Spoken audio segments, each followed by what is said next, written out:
मैंने हमेशा अपनी साइंस और टेक्नोलॉजी में अब्बा के असूलों पर चलने की कोशिश की है। मैं इस बात पर यकीन रखता हूं कि हमसे ऊपर भी एक आला ताकत है, एक महान शक्ति है जो हमें मुसीबत, मायूसी और नाकामियों से निकालकर सच्चाई के मुकाम तक पहुंचाती है।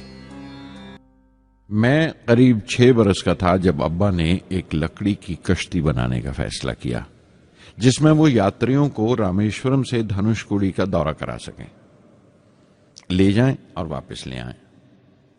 वो समंदर के साहिल पर लकड़ियां बिछाकर कश्ती का काम किया करते थे, एक और हमारे रिश्तेदार के साथ, अहमद जलालुद्दीन।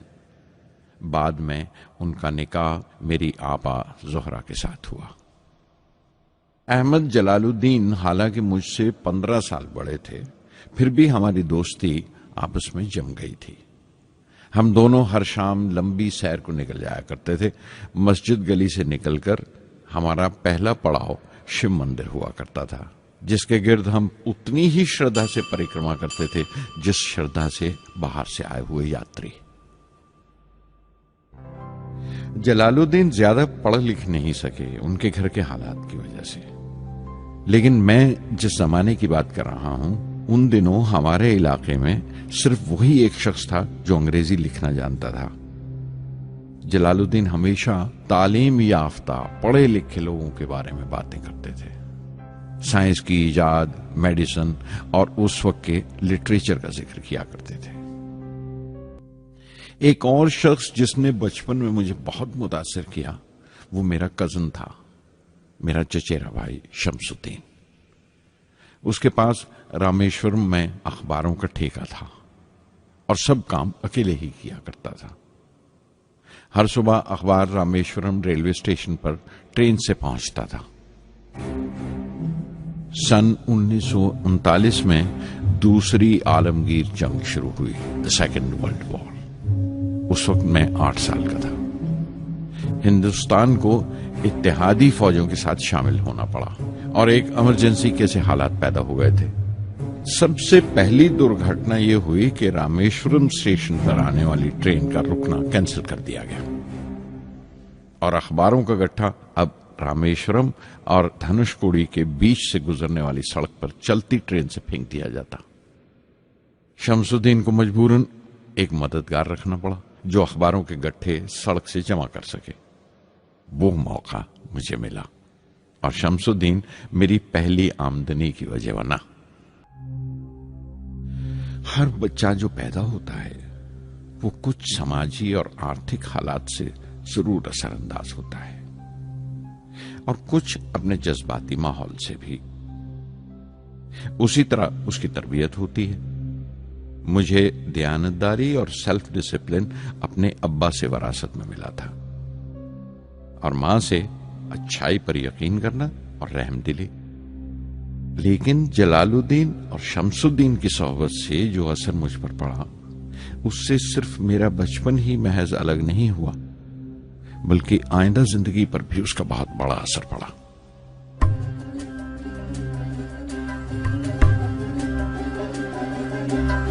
தந்தை மகற்கு ஆற்றும் நன்றி அபயத்து முந்தி இருப்பச்செயல் தந்தை மகற்கு ஆற்றும் நன்றி அபயத்து முந்தி இருப்பச்செயல் இருப்பச்செயல் மகன் தந்தைக்கு ஆற்றும் உதவி இவன் தந்தை என்னோற்றான்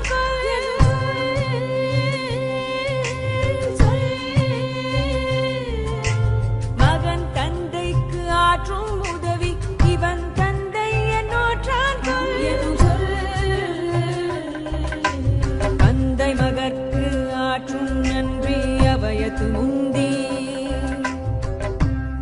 இருப்பச்செயல்। फिर जंग खत्म हो गई और हिंदुस्तान की आजादी बिल्कुल यकीनी हो गई। मैंने अब्बा से रामेश्वरम छोड़ने की इजाजत चाही। मैं डिस्ट्रिक्ट हेडक्वार्टर्स रामनाथपुरम जाकर पढ़ना चाहता था। शमसुद्दीन और जलालुद्दीन मेरे साथ रामनाथपुरम तक गए। मुझे श्वार्ट्ज हाई स्कूल में दाखिल कराने के लिए। जाने क्यों वो नया माहौल मुझे रास नहीं आया। रामनाथपुरम बड़ा मसरूफ शहर था और करीब 50,000 की आबादी थी, लेकिन रामेश्वरम का सुकून और इत्मीनान कहीं नहीं था। घर बहुत याद आता था और घर लौटने का कोई मौका मैं छोड़ता नहीं था।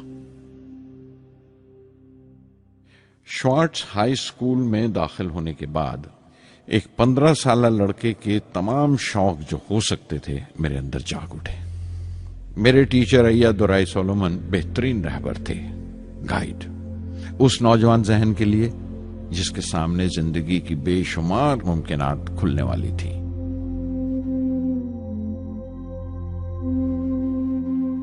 रामनाथपुरम के उस अरसा क़याम में उनसे मेरा रिश्ता उस्ताद शागिर्द या गुरु शिष्य से भी आगे निकल गया। अय्यादुराई कहा करते थे, जिंदगी कामयाब होने और नतीजे हासिल करने के लिए 3 ताकतों पर काबू पाना बहुत जरूरी है: ख्वाहिश, यकीन और उम्मीद। अय्यादुराई सोलोमन, जो बाद में रेवरेंड हो गए, कहा करते थे, इससे पहले कि मैं चाहूं कुछ हो जाए, यह जरूरी है कि मेरे अंदर उसकी पूरी शिद्दत से ख्वाहिश हो और यकीन हो कि वो होगा। मैं अपनी जिंदगी से अगर मिसाल दूं तो मुझे बचपन से ही आसमान के इसरार और परिंदों की परवाज हमेशा हैरान करती थी, फैसिनेट करती थी। समंदर में कूंजों और बगलों को ऊंची उड़ाने लगाते देखता था तो उड़ने को जी करता था।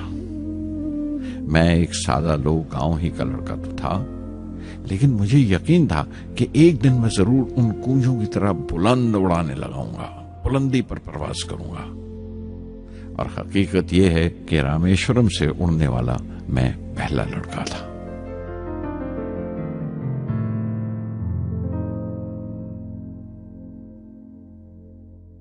श्वार्ट्ज स्कूल में तालीम खत्म करते करते मेरे अंदर खुद एतमादी बस चुकी थी और मुझे यकीन था कि मैं जरूर कामयाबी हासिल करूंगा। मैं तालीम आगे जारी रखूंगा, उसमें कोई दूसरा ख्याल नहीं था।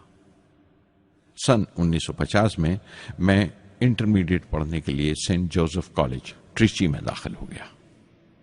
जब बीएससी डिग्री के लिए मैंने सेंट जोसेफ कॉलेज में दाखिला लिया तो हायर एजुकेशन के माने सिर्फ इतने ही जानता था। ये नहीं जानता था कि हायर एजुकेशन के लिए कुछ और भी हो सकता है। न ये जानता था कि साइंस पढ़ के फ्यूचर के लिए और क्या मौके हासिल हो सकते हैं। बीएससी पास करने के बाद ही जान पाया कि फिजिक्स मेरा सब्जेक्ट नहीं था। अपने ख्वाब को पूरा करने के लिए मुझे इंजीनियरिंग में जाना चाहिए था। पता नहीं क्यों कुछ लोगों का ऐसा ख्याल है कि साइंस आदमी को खुदा से मुनकर कर देती है, लेकिन मेरे लिए तो साइंस एतमाद, विश्वास और रूहानी तस्कीन की वजह रही है।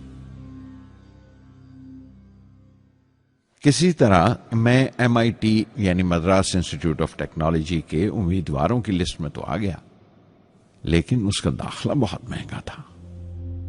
कम से कम 1,000 रुपए की जरूरत थी और मेरे अब्बा के पास इतने रुपए नहीं थे। उस वक्त मेरी अक्का, मेरी आपा जोहरा ने अपने सोने के कड़े और चेन बेचकर मेरी फीस का इंतजाम किया।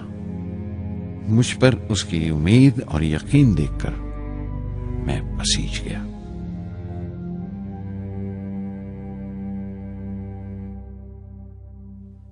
MIT में सबसे ज्यादा मजा आया। वहां 2 हवाई जहाज रखे देखकर जो उड़ान से बरी कर दिए गए थे, मुझे उनकी तरफ एक अजीब सा खिंचाव महसूस होता था। और जब सब लड़के हॉस्टल लौट जाते थे, मैं कई कई घंटे उनके पास बैठा रहता था। फर्स्ट ईयर मुकम्मल करने के बाद जब मुझे अपने ज्यादा खुसूसी मजमून चुनना थे, यानी अपनी स्पेशल ब्रांच का चुनाव करना था, तो मैंने फॉरेन एरोनॉटिकल इंजीनियरिंग का चुनाव कर लिया।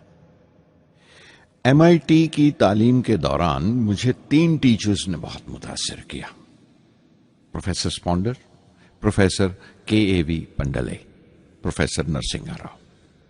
प्रोफेसर स्पॉन्डर टेक्निकल एरोडायनामिक्स सिखाते थे। एरोनॉटिकल इंजीनियरिंग में दाखिले से पहले मैंने उनसे सलाह ली थी। उन्होंने समझाया था कि मुझे मुस्तकबिल का फैसला करने से पहले मुस्तकबिल की मुमकिनात के बारे में नहीं सोचना चाहिए, बल्कि सोचना चाहिए एक अच्छी बुनियाद के लिए और अपने रुझान और इश्तियाक के बारे में कि उसमें कितनी शिद्दत है, मेरे एप्टीट्यूड्स और एस्पिरेशन में कितनी इंटेंसिटी है। मैं खुद भी होने वाले इंजीनियरिंग स्टूडेंट्स से कहना चाहता हूं कि जब वो अपना स्पेशलाइजेशन का चुनाव करें तो ये देखें कि उनमें कितना शौक है, कितना उत्साह है और लगन है उस शोबे में जाने के लिए। प्रोफेसर के पंडलई ने मुझे एरोस्ट्रक्चर डिजाइन सिखाया और उसका तज्जिया भी, विश्लेषण, एनालिसिस भी। वो बड़े खुशदिल और दोस्त टीचर थे और हर साल कोई ना कोई नया तरीका, नया नजरिया लेकर आते थे कोर्स में। प्रोफेसर नरसिंह राव मैथमेटिशियन थे, वो एरोडायनेमिक्स की थ्योरी सिखाया करते थे। उनकी क्लास में दाखिल होकर मुझे मैथमेटिकल फिजिक्स बाकी तमाम सब्जेक्ट से ज्यादा अच्छा लगने लगा। साध संगी हरि हरि नाम चित्तारा चित्तारा, साध संगी हरि हरि नाम चित्तारा, सहजी अनंतु होवे दिनु राति, अंकुर भलो हमारा, साध संगी साध संगी।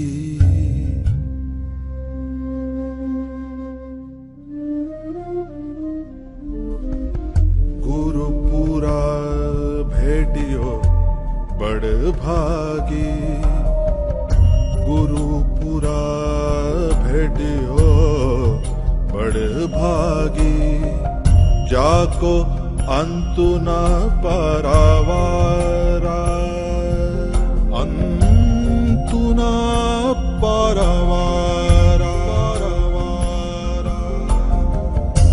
नानक सरनी गहि स्वामी की, पुनः पुनः नमस्कार, साध संगी संगी। MIT से मैं बेंगलोर के हिंदुस्तान एरोनॉटिक्स लिमिटेड HAL में बतौर ट्रेनी दाखिल हो गया। HAL से जब मैं एरोनॉटिकल इंजीनियरिंग ग्रेजुएट बनकर निकला तो जिंदगी ने दो मौके मेरे सामने खड़े कर दिए और दोनों मेरी परवाज के देरीना ख्वाब पूरे कर सकते थे। एक मौका था एयरफोर्स का, दूसरा मिनिस्ट्री ऑफ डिफेंस में directorate of technical development and production का। मैंने दोनों में अर्जी भेज दी और बैक वक्त दोनों से इंटरव्यू का बुलावा आ गया। एयरफोर्स के लिए मुझे देहरादून बुलाया गया था और डिफेंस के लिए दिल्ली। मेरे दोनों मुकाम 2000 किलोमीटर के फासले पर थे। ये पहला मौका था मेरा अपने वसी और विराट वतन को देखने का। खिड़की पर बैठा मैं इस देश की सरजमीन को पांव तले से बहता हुआ देख रहा था। हैरान था कि उत्तर की तरफ सफर करते हुए एक ही मुल्क का लैंडस्केप कैसे बदलता चला जाता है। मैं एक हफ्ता दिल्ली में ठहरा, डिफेंस मिनिस्ट्री का इंटरव्यू दिया। इंटरव्यू अच्छा हुआ था। वहां से मैं देहरादून गया एयरफोर्स सिलेक्शन बोर्ड के इंटरव्यू के लिए। 25 उम्मीदवारों में मैं 9वें नंबर पर आया। मेरा दिल बैठ गया, बहुत मायूस हुआ और कई दिन तक अफसोस रहा कि एयरफोर्स में जाने का मौका मेरे हाथ से निकल गया। मैं ऋषिकेश चला गया, दिल पर यह बोझ लेकर कि आने वाले दिन बड़े सख्त होंगे।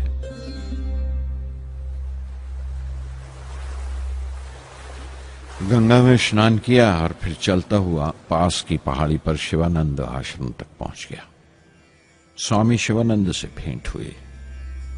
देखने में बिल्कुल गौतम बुद्ध लगते थे। सफेद दूधिया धोती और पांव में लकड़ी की खड़ाऊ। उनकी बच्चों सी मासूम मुस्कान और सादा दिली देखकर बहुत प्रभावित हुआ मैंने बताया उन्हें कैसे मैं इंडियन एयरफोर्स में भर्ती होने से रह गया और मेरी कितनी शदीद ख्वाहिश थी आसमानों में उड़ने की, परवाज करने की।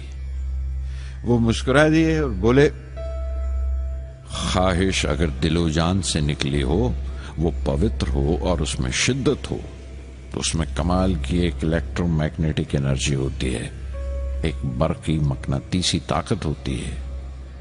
दिमाग जब सोता है तो वो एनर्जी रात की खामोशी में बाहर निकल जाती है और सुबह कायनात ब्रह्मांड से सितारों की गति रफ्तार को अपने साथ समेटकर दिमाग में लौट आती है।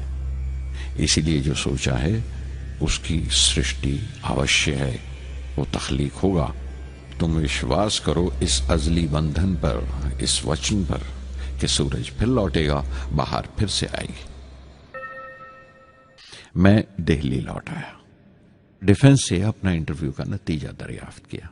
जवाब में मुझे अपॉइंटमेंट लेटर थमा दिया गया और अगले दिन से सीनियर साइंटिफिक असिस्टेंट मुकर्रर कर दिया गया 250 रुपए की माहाना तनख्वाह पर। 3 साल गुजर गए। उन्हीं दिनों बेंगलोर में एरोनॉटिकल डेवलपमेंट एस्टेब्लिशमेंट ADE का एक नया महकमा खुला और मुझे वहां पोस्ट कर दिया गया। बेंगलोर कानपुर से बिल्कुल मुख्तलिफ शहर था। मैं अपने डायरेक्टोरेट की पोस्टिंग का पहला साल वहां गुजार चुका था। दरअसल हमारे देश में ये एक अजीब तरीका है, एक अजीब सा ढंग है अपने लोगों को हद दर्जा तक निचोड़ लेने का, जो हमारे लोगों को इंतहा पसंद बना देता है। शायद इसलिए कि सदियों इस देश ने गैर मुल्की तहजीबों के जख्म भी खाए हैं और उन्हें अपने दामन में जगह भी दी है। अलग अलग हुक्मरानों से वफा करते करते हम अपनी हैसियत, अपनी यकताई खो बैठे हैं। बल्कि हमने एक और ही किस्म की खूबी पैदा कर ली है कि एक ही वक्त में रहम दिल भी हैं और बेरहम भी, हसास भी हैं और बेहिस भी। जितने गहरे हैं उतने ही सतही। ऊपर से देखो तो हम बड़े खुश रंग और खूबरू नजर आते हैं, लेकिन कोई गौर से देखे तो अपने हुक्मरानों की एक बेढब नकल से ज्यादा कुछ नहीं है। मैंने कानपुर में कल्ले में दबाए हुए पान वाले नवाब वाजिद अली शाह के नकलची बहुत देखे और बेंगलोर में फिरंगियों के अंदाज में कुत्ते की जंजीर थामे टहलते हुए साहिबों की कमी नहीं थी। बेंगलोर में रहकर मैं रामेश्वरम के सुकून और गहरे शांत वातावरण के लिए तरसता था। पहले साल तो ADE में कोई ज्यादा काम नहीं था। एक प्रोजेक्ट टीम बनाई थी कि 3 सालों में एक स्वदेशी हॉवरक्राफ्ट तैयार करें और वो वक्त से पहले तैयार हो गया। नंदी उसका नाम रखा गया, शिव की सवारी के आधार पर। उसका डिजाइन हमारी उम्मीद से ज्यादा अच्छा था, लेकिन मैं सख्त मायूस हुआ जब आपसी कंट्रोवर्सीज की बिना पर सारा प्रोजेक्ट बालाए ताक रख दिया गया, बंद कर दिया गया। Professor MGK Menon, Tata institute of fundamental research के डायरेक्टर, एक रोज अचानक ही हमारी जांच पड़ताल को आ पहुंचे। नंदी का जिक्र निकला। मुझसे पूछताछ करते हुए उन्होंने ख्वाहिश जाहिर की एक 10 मिनट की उड़ान के लिए। उसके 1 हफ्ता बाद की बात है। मुझे इनकोस्पार से बुलावा आ गया, the Indian committee for space research. मैं मुंबई चला गया रॉकेट इंजीनियर की पोस्ट के लिए इंटरव्यू देने।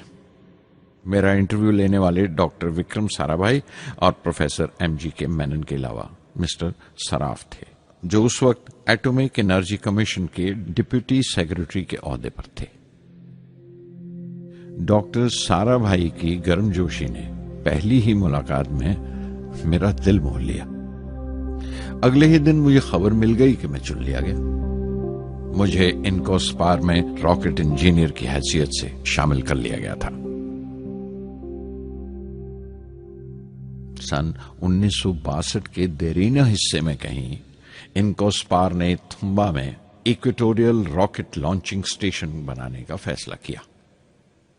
थुम्बा केरला में त्रिवेंद्रम से परे एक दूर दराज के ऊंगते से गांव का नाम है।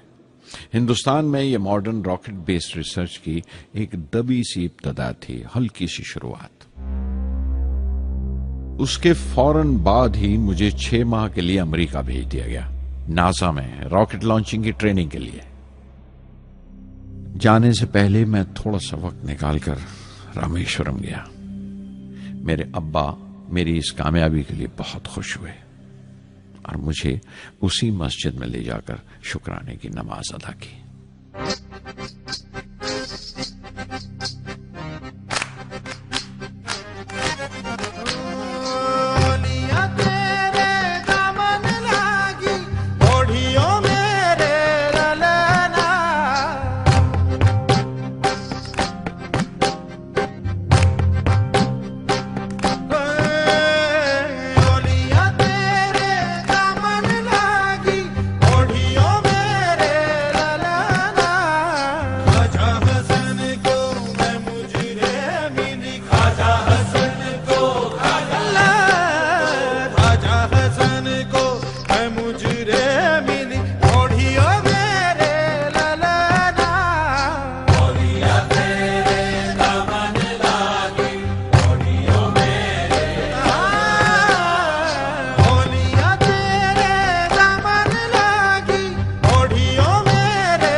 NASA Langley research centre Virginia में मैंने अपने काम की शुरुआत की।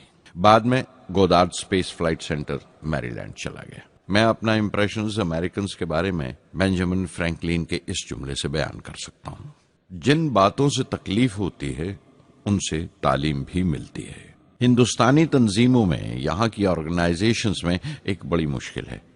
जो ऊपर हैं वो बड़े मगरूर हैं। अपने से छोटों की, जूनियर्स और सबऑर्डिनेट्स की राय लेना अपनी हद तक समझते हैं। कोई शख्स भी अपनी खूबी दिखा नहीं सकता अगर आप उसे मलामत ही करते रहें। उसूल और पाबंदी, पाबंदी और सख्ती, सख्ती और जुल्म के बीच की लाइन बड़ी महीन है, बारीक है। उसकी पहचान बहुत जरूरी है। मैं जैसे ही नासा से लौटा, फौरन बाद हिंदुस्तान का पहला रॉकेट लॉन्च वाक़या हुआ 21 नवंबर सन 1963। वो साउंडिंग रॉकेट था, नाम नाइकी अपेची। नाइकी अपेची की कामयाबी के बाद प्रोफेसर साराभाई ने अपनी आरजू, अपने ख्वाब का इजहार किया। एक Indian satellite launch vehicle ISLV का सपना। हिंदुस्तानी रॉकेट का ख्वाब 20वीं सदी में एक तरह से 18वीं सदी का ख्वाब भी कहला सकता है, जो टीपू सुल्तान ने देखा था। टीपू सुल्तान की फौज में 27 ब्रिगेड थे जो खुशून कहलाते थे, और हर एक ब्रिगेड में एक दस्ता था रॉकेटमैन का जो साथ रहा करता था और जुर्क्स कहलाता था।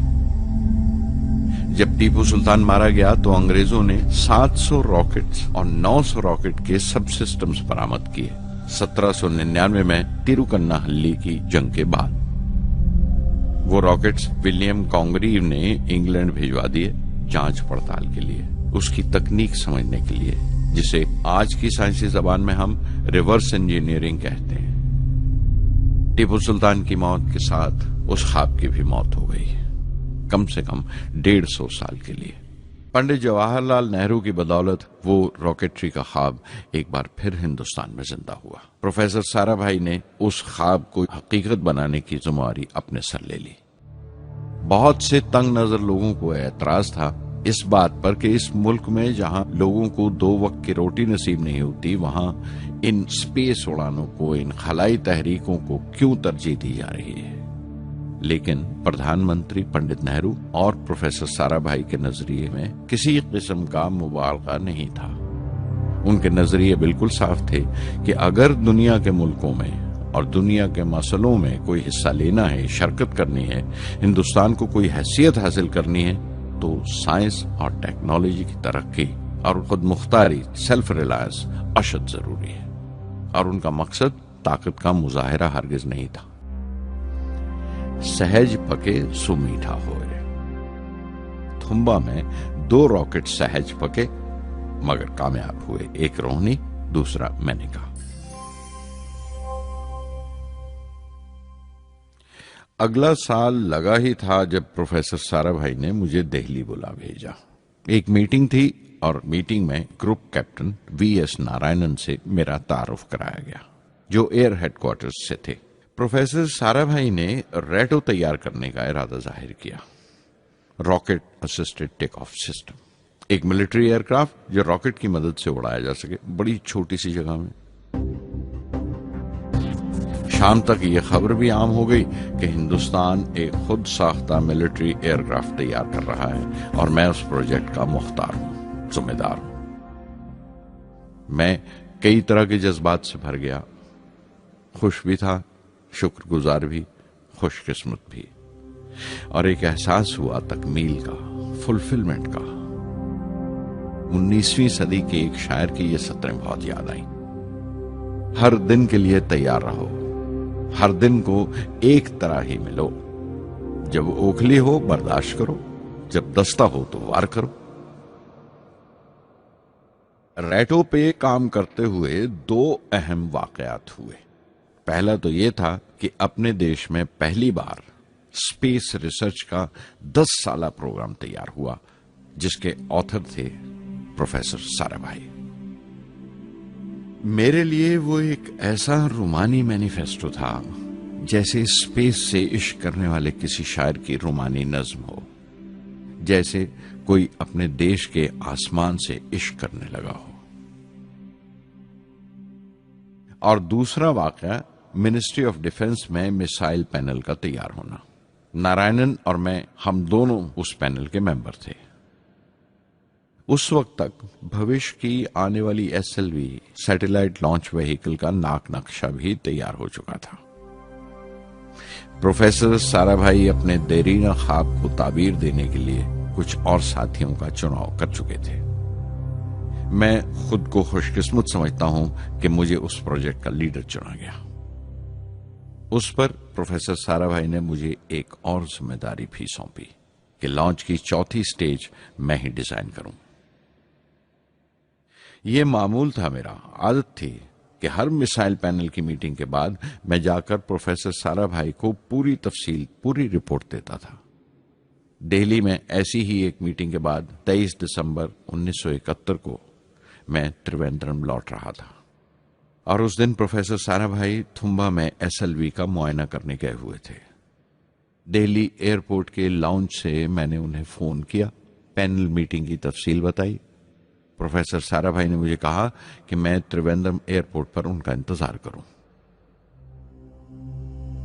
मैं जब त्रिवेंद्रम पहुंचा तो फिजा में एक मातम बिछा हुआ था। मुझे खबर दी गई कि प्रोफेसर साराभाई नहीं रहे। चंद घंटे पहले दिल का दौरा पड़ने से उनका इंतकाल हो गया। मैं थर्रा के रह गया। चंद घंटे पहले ही तो मैंने उनसे बात की थी। मेरे लिए वो बहुत बड़ा सदमा था। प्रोफेसर साराभाई मेरी नजर में इंडियन साइंस के राष्ट्रपिता हैं, जैसे राष्ट्र के पिता महात्मा गांधी हैं। उन्होंने अपनी टीम से रहनुमा पैदा किए और खुद अपने अमल से उनके लिए मिसाल साबित हुए।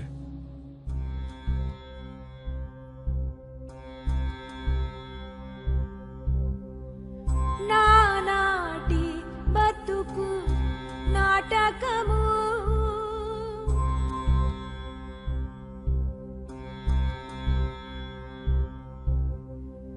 నానాటి బతుకు నాటకము కానక కన్నది కైవల్యము కానక కన్నది కైవల్యము నానాటి బతుకు నాటకము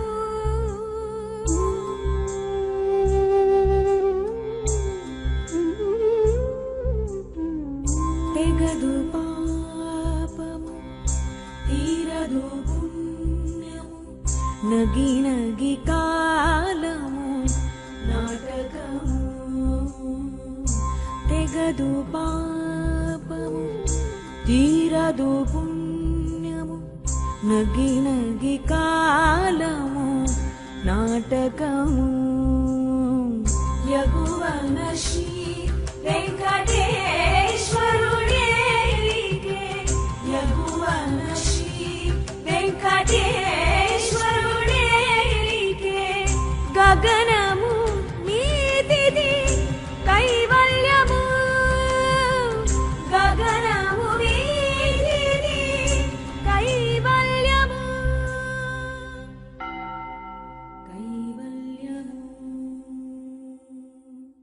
कुछ अरसा प्रोफेसर एम.जी. के मेनन ने स्पेस रिसर्च का काम संभाला।